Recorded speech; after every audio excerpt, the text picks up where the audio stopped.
Mon père n'a pas crié quand il a tenté de m'effacer. Il s'est simplement adossé à sa chaise, à ma propre table de salle à manger, m'a regardé droit dans les yeux et a dit « C'est ton devoir de payer pour son mariage ». Ma mère a plié sa serviette comme s'il s'agissait d'une question d'étiquette, et non d'une exécution. Et Chloé, ma petite sœur, arborait ce sourire doux et satisfait, celui qu'elle a porté toute sa vie quand quelqu'un d'autre était sur le point de perdre pour qu'elle puisse gagner. Je n'ai pas pleuré. Je n'ai pas supplié. Je me suis levé, j'ai repoussé ma chaise et j'ai prononcé la phrase la plus calme de toute ma vie. Vous avez 24 heures pour quitter ma maison. Et c'est à ce moment-là que tout a basculé. Je m'appelle Manon, et pendant la majeure partie de ma vie, j'ai cru que maintenir la paix était la même chose que de préserver une famille. J'étais l'enfant qui a appris très tôt à se taire, à gérer les choses seul, à ne jamais être un problème. Quand d'autres enfants suppliaient leurs parents de les conduire au boom du collège, je remplissais les étagères de la boulangerie du quartier, essayant d'économiser assez pour payer mon premier cours à l'université publique. Mes parents, Jean et Monique, aimaient raconter aux gens qu'ils avaient élevé une fille indépendante. Ce qu'ils ne mentionnaient jamais, c'est que l'indépendance n'était pas un trait de caractère qu'ils avaient cultivé. C'était une compétence de survie que j'avais dû développer. Et puis il y avait Chloé, ma sœur cadette. Chloé, qui a flotté à travers l'enfance comme si le monde lui devait un atterrissage en douceur. Chloé, qui a toujours eu la plus grande chambre, les plus belles choses, les louanges bruyantes, les excuses indulgentes. Quand Jean a perdu son poste de comptable il y a 3 ans, ils se sont présentés sur le pas de ma porte avec 2 valises et l'attente tacite que ma réussite signifiait leur filet de sécurité. Ils ont dit que ce serait temporaire. D'une manière ou d'une autre, le temporaire est devenu une installation si profonde dans ma maison de campagne en Provence qu'elle a cessé de me sembler mienne.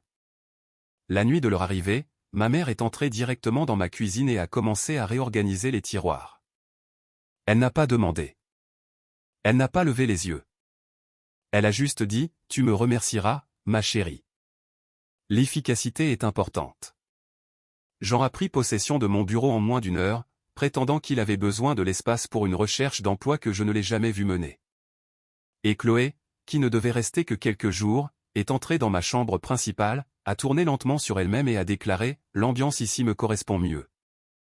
À la fin de la semaine, j'étais dans l'ancienne chambre d'amis, sur un lit étroit que j'avais acheté pour des amis de passage.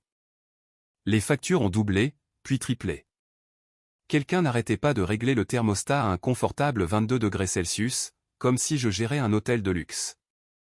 Ma Citroën 2CV était empruntée sans permission. Les courses disparaissaient dès que je les posais. Et chaque fois que j'essayais doucement de parler des dépenses partagées, Monique me tapotait la main en disant « La famille prend soin de la famille ». C'est drôle comme la « famille » semblait toujours signifier que je devais prendre soin d'eux. Même à l'extérieur de la maison, l'histoire était déformée. Ma voisine, Madame Martin, m'a prise à part un après-midi, la sympathie dans les yeux. « Vos parents m'ont dit que c'était difficile pour vous financièrement », a-t-elle murmuré. Difficile pour moi, alors que je payais pour tout. La vérité était impossible à ignorer, mais je continuais à me dire de supporter. C'est ce que font les bonnes filles, n'est-ce pas? Elles s'étirent, elles ploient, elles font de la place. Ce n'est qu'il y a 6 mois, lorsque j'ai commencé mes séances avec le docteur Dubois, mon thérapeute, que quelqu'un a enfin mis un nom sur ce qui se passait. Abus financier, manipulation émotionnelle et une vie de conditionnement qui m'avait fait croire que c'était normal. Je n'ai confronté personne tout de suite. Je n'étais pas prête. Mais j'ai commencé à tout remarquer. Chaque commentaire plein de suffisance, chaque regard chuchoté, chaque fois que Chloé agissait comme si ma maison était son royaume. Et je savais que quelque chose se préparait. Le changement n'est pas venu d'un seul coup. Il est arrivé par de petites fractures presque invisibles, le genre que l'on ne remarque qu'après que quelqu'un vous a appris à regarder. Le docteur Dubois m'avait dit lors d'une séance, vous avez été entraîné à normaliser le chaos. Commencez à prêter attention aux détails que l'on vous a appris à ignorer. Alors, je l'ai fait, et une fois que j'ai commencé, je n'ai plus pu m'arrêter. Cela a commencé avec les factures. Un samedi matin, je me suis assise à la table de la salle à manger, la même où je mangeais des plats à emporter après de longues nuits au cabinet d'avocat, et j'ai ouvert la pile de paiement que j'avais évitée. Électricité, eau, courses, essence, produits ménagers. Chaque ligne avait presque doublé depuis le jour où ma famille avait emménagé. J'ai tout additionné 2 fois, puis une troisième. Les chiffres ne mentaient pas. Je subvenais financièrement aux besoins de 3 adultes qui agissaient comme si je leur devais le style de vie auquel ils s'étaient habitués.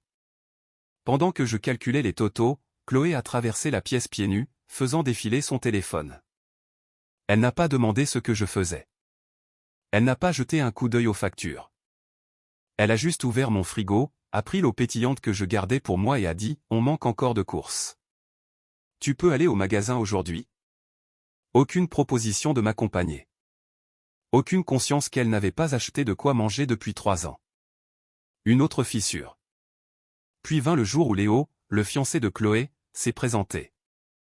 Il se tenait sur le pas de ma porte avec une boîte de viennoiserie, essayant d'être poli. « Je peux te parler une seconde, Manon ?» demanda-t-il en se tortillant nerveusement. Léo était le genre d'homme qui essayait toujours de faire ce qui était juste, même s'il ne comprenait pas entièrement les gens autour de lui. Nous sommes sortis sur la terrasse. Il s'est raclé la gorge. Chloé est vraiment excitée pour le mariage. Tes parents ont mentionné que tu pourrais aider avec certaines des dépenses. Je l'ai regardé, stupéfaite que ma famille ait apparemment déjà planifié comment dépenser mon argent.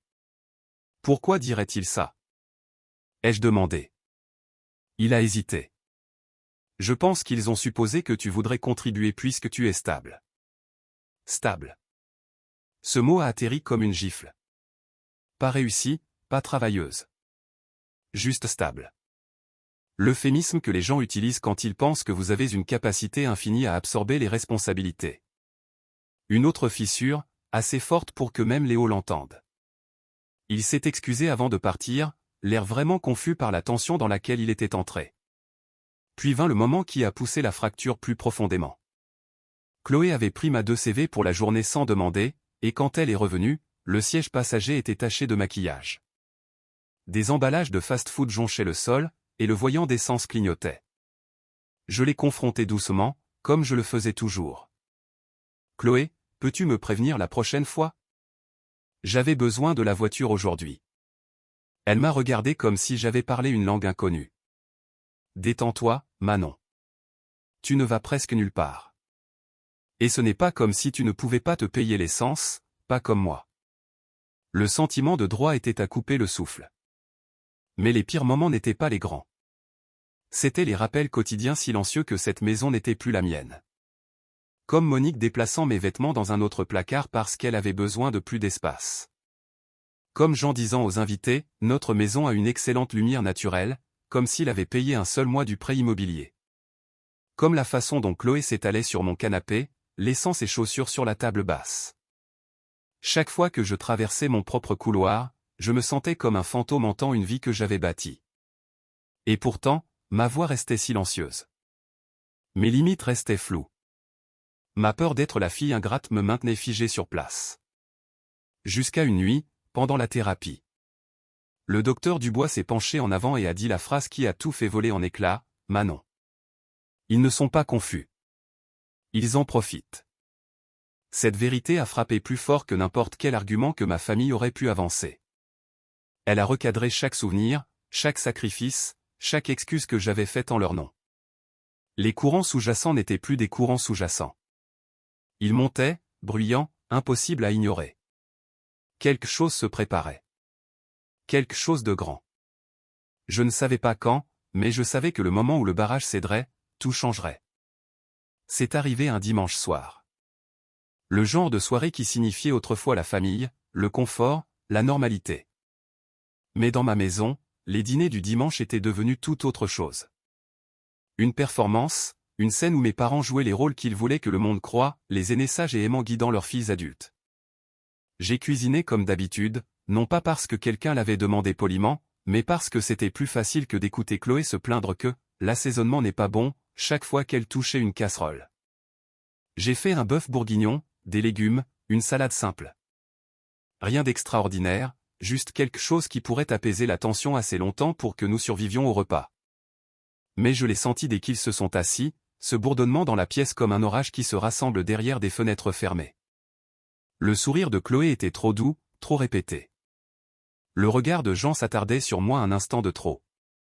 Monique n'arrêtait pas de lisser sa serviette, ses yeux allant de l'un à l'autre. quelque chose se préparait. Nous avons mangé en silence pendant plusieurs minutes. J'ai essayé de respirer normalement, de prétendre que le bœuf n'avait pas le goût de l'angoisse. Puis Jean s'est raclé la gorge, un de ces raclements lourds et théâtraux qu'il utilisait quand il voulait commander la pièce. Il a posé sa fourchette avec une précision lente et délibérée. « Manon, commença-t-il. Nous devons parler du mariage. » Le voilà. La porte de l'orage s'est entr'ouverte. J'ai gardé ma voix stable. Qu'y a-t-il à ce sujet? Avant qu'il ne puisse répondre, Monique a sauté sur l'occasion, son sourire crispé. Nous avons tous pensé à quel point ce moment est important pour Chloé. Un mariage est un événement unique dans une vie. Il mérite d'être bien fait. La fourchette de Chloé a gratté son assiette alors qu'elle coupait sa viande, les yeux fixés sur moi. Ce même petit sourire narquois qu'elle portait enfant en prenant quelque chose qui n'était pas à elle. Jean s'est penché en avant. C'est ton devoir d'aider ta sœur. Le mot « devoir » m'a frappé comme une main froide autour de mon cou. J'ai cligné des yeux. L'aider comment? Monique a laissé échapper un petit rire, comme si j'étais dramatique.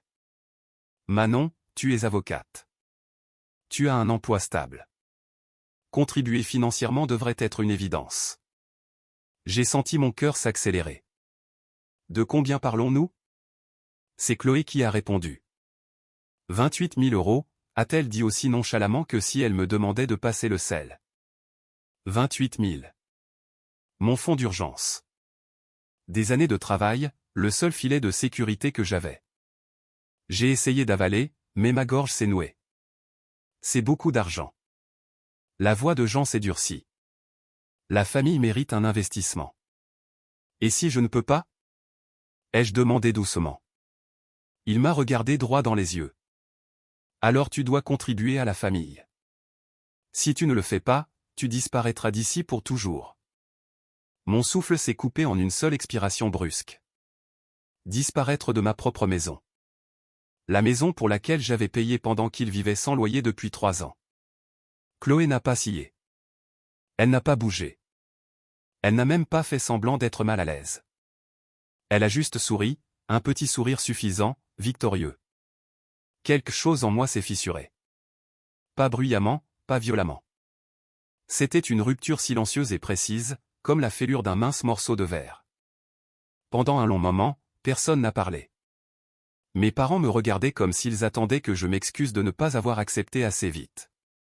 Chloé faisait tournoyer son verre de vin par la tige, fredonnant sous son souffle. Et tout ce que je pouvais penser était, ils croient vraiment que j'existe pour les servir. La voix du docteur Dubois a résonné dans ma tête. Ils ne sont pas confus. Ils en profitent. J'ai posé ma fourchette. Ma main ne tremblait plus. Pour la première fois depuis des années, mon rythme cardiaque a ralenti au lieu de s'accélérer. Mon corps s'est immobilisé, mon esprit s'est éclairci. Je me suis levé. Les yeux de Monique se sont légèrement agrandis. Jean a haussé un sourcil. Chloé a penché la tête, presque amusée. Je les ai regardés un par un, laissant le silence s'étirer jusqu'à ce que même le sourire narquois de Chloé vacille. Puis, de la voix la plus calme que j'ai jamais eue, j'ai dit, « Vous avez 24 heures pour quitter ma maison. » L'ambiance de la pièce s'est brisée. Jean s'est levé d'un bond. Espèce d'ingrate, j'ai levé une main. Il s'est arrêté au milieu de sa phrase. Monique a eu un hoquet de surprise, la main sur la bouche comme si elle ne pouvait pas croire que j'avais cessé d'être leur marionnette. Le sourire de Chloé a disparu, remplacé par quelque chose de vif, le choc, puis la rage. « Tu n'es pas sérieuse ?» a-t-elle dit. « Je le suis. »« Tu ne peux pas simplement, je peux et je le ferai. » Pour la première fois, aucun d'entre eux n'avait de réplique préparée. Aucun d'entre eux ne savait quoi dire. Ils se regardaient, attendant que quelqu'un prenne la tête du scénario qu'ils avaient joué toute ma vie. Mais le scénario avait disparu, réduit en cendres. J'ai repoussé ma chaise sous la table, lissant la serviette que je n'avais jamais eu l'occasion d'utiliser. Vous avez jusqu'à demain soir. Après ça, je change les serrures. Je n'ai pas haussé la voix. Je ne me suis pas défendu. Je n'ai pas expliqué. J'ai simplement quitté la pièce, quitté la culpabilité, l'obligation, la vie passée à me réduire. Derrière moi, j'ai entendu Chloé murmurer, elle a perdu la tête. Jean a marmonné quelque chose sur le respect. Monique a sangloté dans sa serviette, mais rien de tout cela n'avait d'importance. L'orage avait enfin éclaté, et pour une fois, je n'étais pas celle qui se noyait dedans. Je n'ai pas dormi cette nuit-là. Non pas parce que j'avais peur de ce que j'avais fait, mais parce que pour la première fois en 3 ans, la maison me semblait de nouveau m'appartenir. Chaque craquement du plancher, chaque bourdonnement du chauffage, chaque ombre sur le mur, me rappelait que c'était mon espace, pas la scène du droit de quelqu'un d'autre. Je me suis assise dans la pénombre de mon salon, les jambes repliées sous moi sur le canapé que Chloé s'appropriait toujours, et j'ai laissé le silence s'installer. Un vrai silence, pas le genre de silence rompu par les appels de Chloé pour ses commérages, ou la télévision de Jean hurlant des tournois de golf, ou les commentaires constants de Monique sur la façon dont une maison devrait être tenue. À 2 heures du matin, j'ai ouvert mon ordinateur portable et j'ai examiné tout ce que je savais légalement sur l'expulsion d'invités de longue durée. En tant qu'avocate en droit pénal, le droit de la propriété n'était pas ma spécialité, mais je n'avais pas besoin d'être une spécialiste pour savoir que j'étais parfaitement dans mon droit. Il n'était pas locataire. Il n'avait pas de bail. Il ne payait rien. Il ne contribuait en rien. À 3 heures du matin, j'avais pris rendez-vous avec un serrurier pour le lendemain soir. À 4 heures du matin, j'avais fait une liste de chaque objet dans la maison qui était à moi, et c'était presque tout. À 6 heures du matin, je me suis préparé un café et j'ai regardé par la fenêtre le soleil se lever, peignant le ciel de 12 couleurs orangées que je n'avais pas remarquées depuis des mois. À 7 heures précises, j'ai descendu le couloir et j'ai frappé à la porte de la chambre principale. Ma chambre principale, celle que Chloé avait prétendu correspondre à son « ambiance », la première semaine où ils avaient emménagé. Jean a ouvert la porte, vêtu d'une robe de chambre qui n'était pas la sienne, une que j'avais achetée des années auparavant dans une boutique du centre-ville. Son visage était bouffi et irrité. « Quoi encore ?» a-t-il lancé. « Je vous le rappelle, » ai-je dit, ma voix calme et assurée, la même voix que j'utilisais pour m'adresser au juge. « Il vous reste moins de 24 heures. » Il a ricané. « Tu es dramatique. »« Non, » ai-je dit, j'ai été patiente. Vous découvrez la différence. Derrière lui, Chloé s'est redressée dans son lit, les cheveux en bataille, les yeux écarquillés. « Tu vas vraiment le faire ?» a-t-elle exigé. « Oui. » Monique est apparue à la porte de la salle de bain du couloir, agrippant sa robe de chambre comme si elle jouait dans une mauvaise pièce de théâtre. « Manon, ma chérie, ne fais pas quelque chose que tu regretteras. » Je l'ai regardée droit dans les yeux. Je regrette d'avoir laissé les choses aller aussi loin. Et puis je suis parti. Ils ont passé la matinée dans le chaos. Un chaos silencieux, le genre où les chuchotements semblent plus forts que les cris. Les portes s'ouvraient et se fermaient, les valises se zippaient, les placards claquaient, mais personne ne s'est approché de moi. Vers midi, leur stratégie a changé. Ils se sont rassemblés dans le salon comme un tribunal. Jean s'est assis en avant, les mains jointes. Monique s'est perchée sur le bord du canapé, des traces de larmes sur les joues. Chloé a croisé les bras fermement, le visage tordu dans une moue que j'avais vue toute ma vie. « Manon, commença Jean.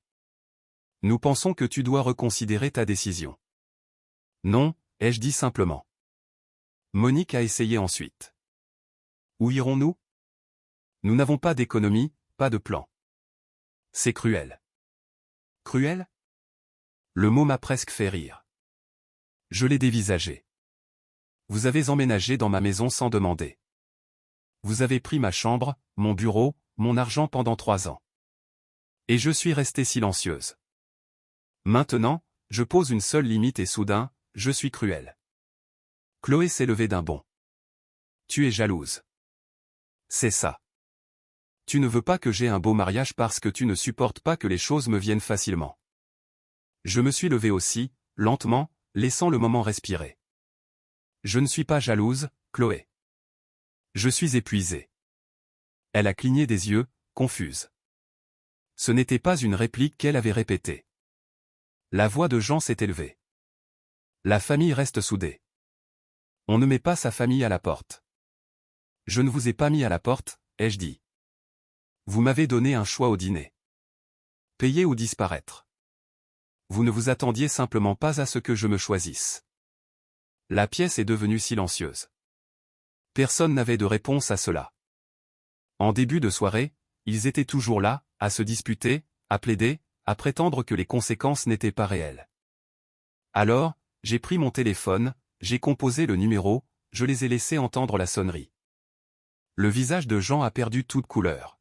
« Tu n'oserais pas, gendarmerie nationale, bonjour ?» a répondu l'opératrice du 17. Mais avant que je puisse dire un mot, la main de Jean s'est levée en signe de reddition. « D'accord » a-t-il sifflé. « Nous partons. » Pendant les 2 heures suivantes, je les ai regardés faire leur bagage. Pas avec colère, pas avec satisfaction, avec clarté. Monique emballait des plats qu'elle avait achetés sans demander, marmonnant sur à quel point tu es devenue ingrate.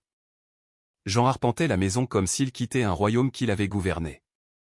Chloé claquait les tiroirs de la commode si fort que j'ai cru qu'ils allaient se fendre, mais plus ils étaient bruyants, plus je me sentais calme. Un calme étrange et profond, le genre qui s'installe quand on arrête enfin de se noyer. À 21h23, ils se tenaient à la porte d'entrée avec leur sac. Monique s'est tournée vers moi, les yeux brillants. « J'espère que tu es heureuse » a-t-elle murmuré. « J'espère que je le serai » ai-je dit. Chloé ne m'a pas regardé. La voiture de Léo s'est arrêtée au bord du trottoir et elle s'est dirigée vers elle sans un mot.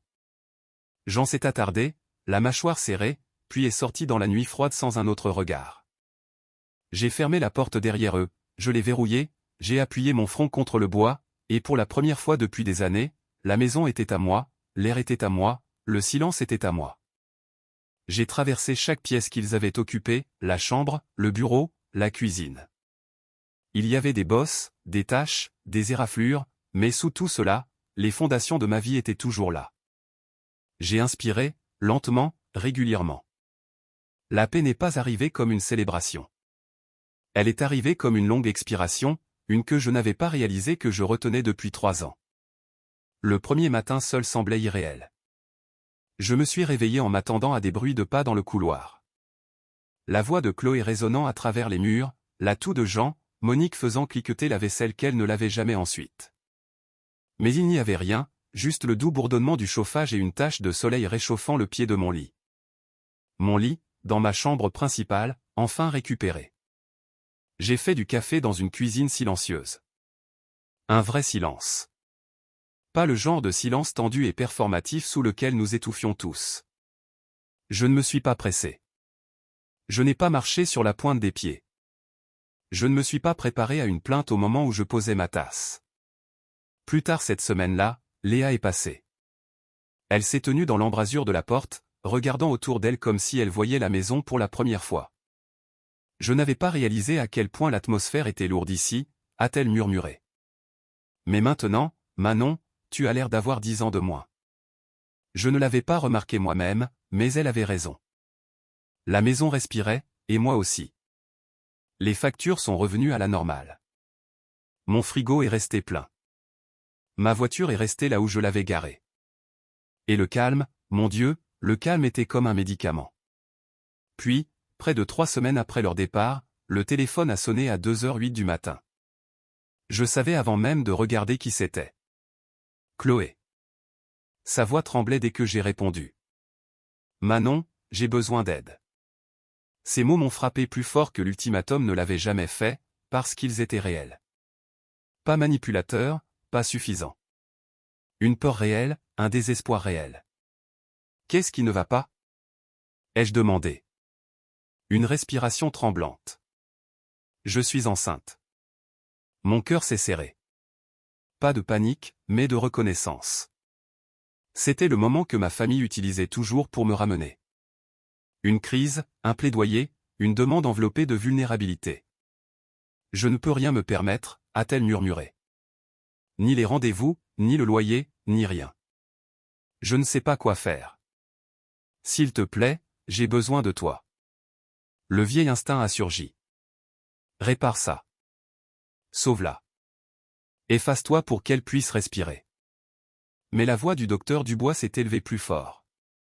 Si vous la sauvez de ses choix, elle n'apprendra jamais à se tenir debout. Je me suis redressé, stabilisant ma voix. Chloé, je suis désolé que tu aies peur. Vraiment. Mais je ne peux plus être ton seul filet de sécurité. Un petit sanglot. Alors tu m'abandonnes? Non, ai-je dit doucement. Je te donne des ressources, pas ma vie. Je lui ai parlé de programmes, d'options d'assistance, de lieux qui aident les femmes exactement dans sa situation. Des étapes pratiques, pas de l'auto-sacrifice. Elle a pleuré plus fort. Puis la ligne est devenue silencieuse. Elle n'a pas dit au revoir. Je n'ai pas rappelé.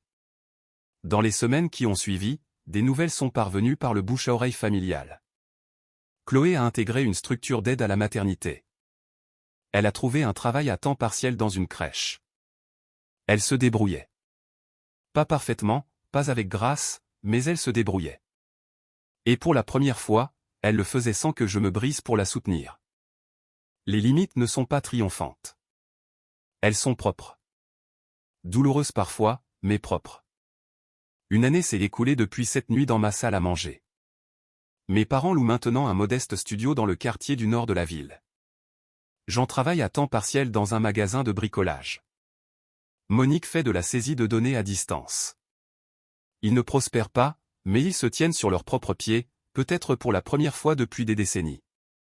Chloé a eu son bébé, un petit garçon.